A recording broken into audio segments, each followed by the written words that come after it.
The Nigerian Labour Congress says it will embark on a nationwide mass rally next week, Tuesday, to protest the 50% telecom tariff increase recently approved by the Nigerian Communications Commission. According to a communique signed by the NLC President, Joe Ajero, on Wednesday, the decision was taken at an emergency meeting convened by the union's National Administrative Council.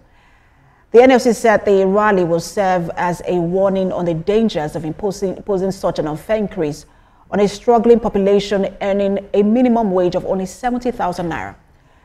The union also directed its affiliates and state councils to begin full mobilization in preparation for the nationwide protest, calling on willing civil society allies to also join the preparation.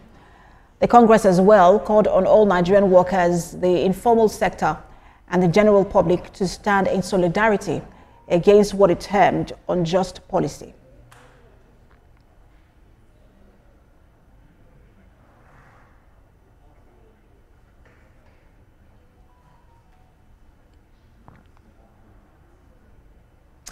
Now, for more on this development, NLC's Head of Information and Public Affairs, Benson Opa, joins me from our Abuja studio. Good to have you join us. Good afternoon.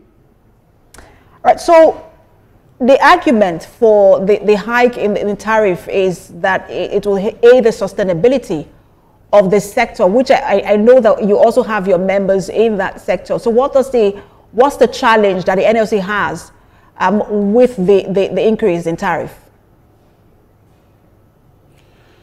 This is a classical case of corporate greed and being aided by a toothless regulatory agency.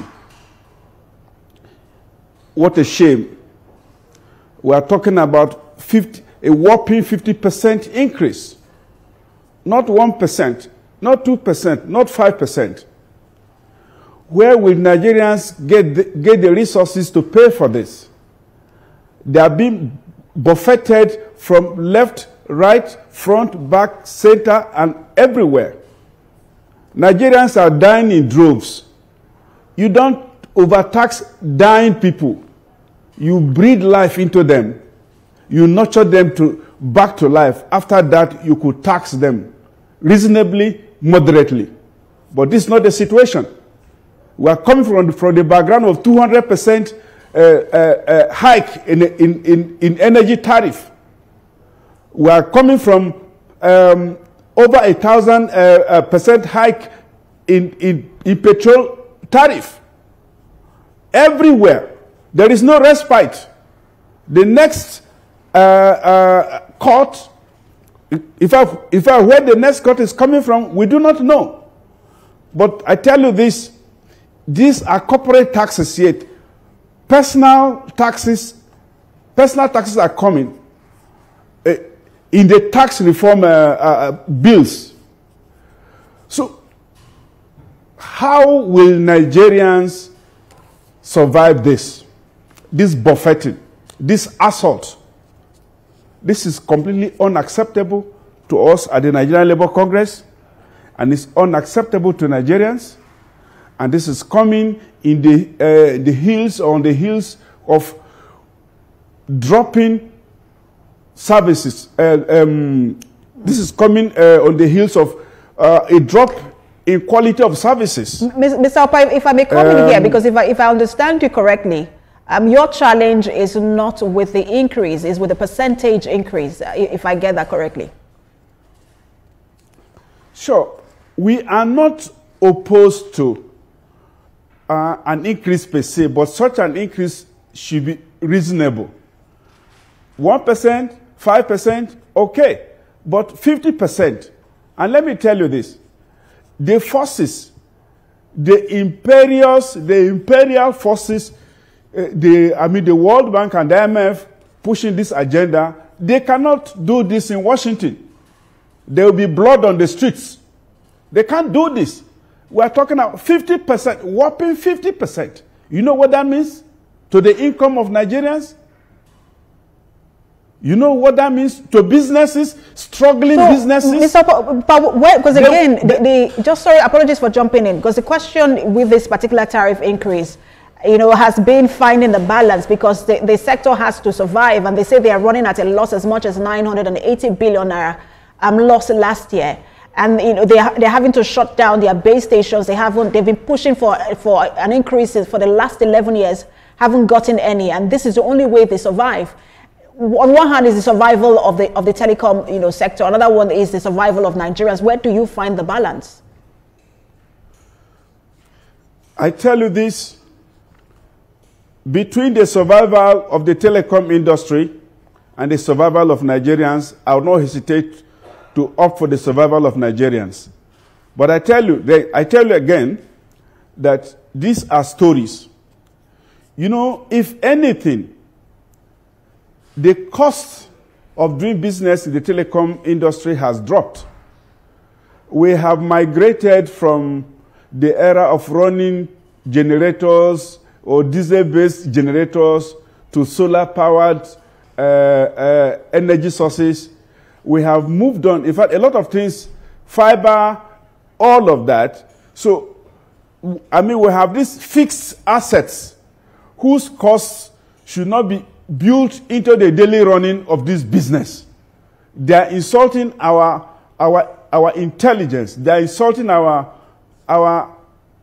everything. They are taking us for granted.